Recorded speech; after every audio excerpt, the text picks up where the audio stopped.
Hello everyone. In this video, we are going to learn about the Alekhine's defense chess opening. So, with the black pieces, usually we play moves like, let me just flip the board here. Usually play moves like after e4, we play moves like e5 or Sicilian or e6. These are all pawn moves, and the main idea of them is to challenge the center right on the next move. But there is an opening by which you can attack the center directly by developing a minor piece, give space to your opponent, and challenge the center after a couple of moves. The opening I am talking about is the hyper-dynamic and hyper-modern Alekhine's defense. The Alekhine's defense is looked as a very bad opening choice by many players, especially because white can just flip on to e5, attacking the knight. But that's not a problem, which I will show you in the other parts of the video. So, this opening, I guarantee, if you learn the main ideas of this opening, you are going to get a solid win rate, just as I did. So let us begin with the main line. Pawn to e5. 99% of the games that you play, you are going to face this move. We are going to play the move knight to d5, centralizing our knight. From here, white has mainly two choices: to push pawn to c4 or push pawn to d4. Let us first look at pawn to c4. Now we can just retreat our knight to b6. Now if white pushes pawn to c5, it's not a good idea for white, because we can just go to our square d5. So most common move in this position is pushing pawn to d4, just gaining space. And we are going to play the move pawn to d6, attacking the center with our d pawn. Taking the pawn is not the best idea for white, because after c takes d6, we have a simple game. We are going to think at our bishop on f8. We are going to move our right squared bishop to f5 and have a simple game. Therefore, most players in this position prefer to play the move f4, which is also known as the 4 pawns attack. When white plays the 4 pawn attack, we have a very simple game plan. Let me just show you. So, first of all, in this position, we are going to play the move pawn takes on e4. Now, taking with the d pawn is not a good idea, because after queen takes d1, king takes d1, we simply have an advantage because white can't castle. Okay, so that is not an idea. Okay, so white takes with the f pawn. In this position, we play knight to c6. White can't play this move d5 because we can just capture their pawn on d4. Hence, white needs to do something. White plays knight to f3, defending their e4 pawn. And we play bishop up to g4. Our idea is to attack the knight on f3 and pin it to the queen. And basically, in almost all variations, we want to attack the center by pinning this knight, because it's a very good defender of the center. Usually they play bishop to e2 in this type of positions, after which we can actually just trade off the knight and capture the pawn on d4. However, it looks like we are up a pawn, but white also has many positional advantages here. White can play this. For example, if we take this c4 pawn, white can play this very tricky move, queen to a4. And let me show you, if you play the wrong moves, what can happen. Let's just say you retreat your knight. Basically, you don't have a very good position. As the bishop takes, pawn takes, queen takes. We can't block with our queen. We can block with our queen, but after takes, look at white's space. Like, the evil bar is saying it's almost equal, but I would prefer white's position because white has more space and he can activate his pieces much more easily. However, if you want, you can easily get into this position. But some players in this position play this move bishop up to e3. In which case, we just play this move pawn to e6, opening up our bishop. Now bishop to e2. And as you can see, the evil bar going down. Feel free to pause the video and find the idea. So basically, the idea is that after bishop takes on f3, from here white has two options. He can recapture with the pawn or he can recapture with the bishop. If he recaptures the bishop, the c4 pawn falls, and here queen here is not an option because the bishop falls. So white has to be very careful in this type of position. However, he can also capture with the g pawn, in which case we will play queen to h4 check.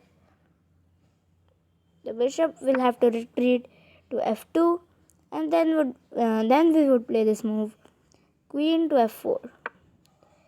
And we have a pretty nice position where this pawn on d4 will fall pretty soon. After a move like pawn to c5, we will centralize our knight to d5, and we simply have an advantage in this type of position. So white has to be very careful in this position. In this position, the best move is knight bd2. White plays knight to bd2, and we play this move bishop to b4, pinning the knight to the queen. a3 is played, and we can just take this, where white has to recapture with the queen. And if white recaptures with the queen, bishop takes g2, and basically this move works. So you can see how easily white can fall into your trap, and you can win a lot of pawns in this type of variations. If I play something like knight to c3, the position becomes equal. We can play bishop e7, we can castle up, we just have a good position.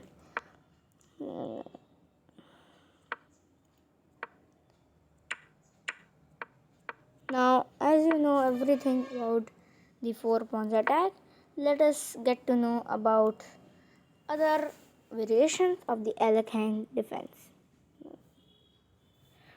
The first one is the modern variation with pawn up to d4. In which case we are again going to play d6. If white captures, again we are going to take with the c pawn, and let's say knight f3. We are going to have a setup here with g6, bishop d3, let's say, bishop g7, castles, and we are going to play knight to c6, bishop d7, maybe reroute our knight by knight d7 and knight f5, or maybe develop our bishop with double fiancado and attack along the king side.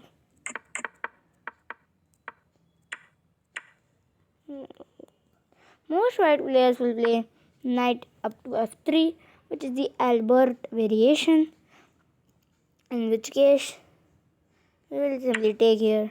After takes, we can play this actually we can play g6 here, and after bishop d3, let's say, and play bishop g2, castles, and we have a similar setup where we have almost the same game plan.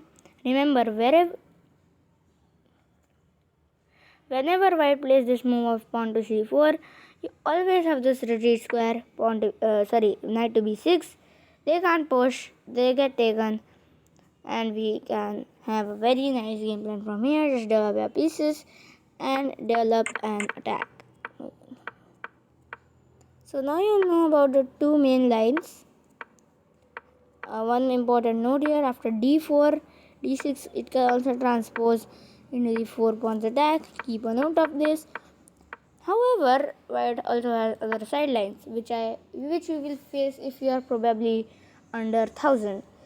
Most players under 1000 play this move, knight to c3, and you know there is no need to play e5 and transpose into the Vienna game. That is very complex, and you need to study that variation. In fact, we'll just play d5, and here white has two options. White can take or white can push. If white takes, there is a very easy game plan. Let's say bishop to c4.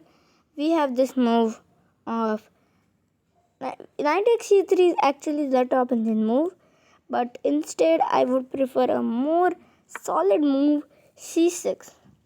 This solidifies our position. Let's say knight f3. We can play bishop f5, castles, e6, rook e1, bishop d6, d3, castles, bishop here, and we are doing fine in this type of position.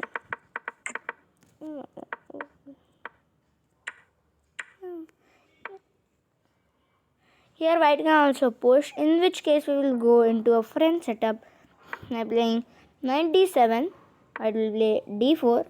By the way, if white captures here, then we can just take this pawn and white has to retreat, and we have a very good position.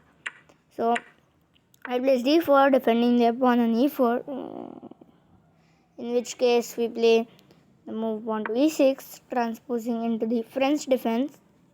White plays bishop d3. We play pawn to c5, or not bishop d3 actually, knight f3, pawn to c5, bishop d2 maybe. Oh no, sorry, not bishop d2, bishop e3. Bishop e3, in which case we will play knight to c6, bishop e2, and we already have a slight advantage. Or instead, if you don't want to go for the French setup, you can also directly play here the move pawn to c5. But usually I don't like this option of pushing d5 and transposing into the Scandinavian variation. Usually I like to play this move of pawn to d6, where you transpose into the Perk defense. And the Perk defense is a really easy opening. You just need to feign your bishop. Let me know in the comments if you want a video on this. Bishop g7, bishop e2, castles, and this is an easy game for you. Basically, you only need to know the classical variation because it will transpose into that only. And the last sideline here is pawn to d3, which is the Marcosi variation. In Marcosi variation, just develop normally e5, knight c3, bishop c5. You are doing good. Okay. So that was a video on the Alekhine's defense. That if you have any doubt regarding the Alekhine's defense, how to play it furthermore, then let me know in the comment section below. And one more thing, don't forget to like and subscribe. And if you have made this far in the video, I want to give you a bonus tip. You can leave an opening in the comment section below, because the next opening video we are going to pick up from the comment sections itself. Okay, hope you have a nice day. Thank you.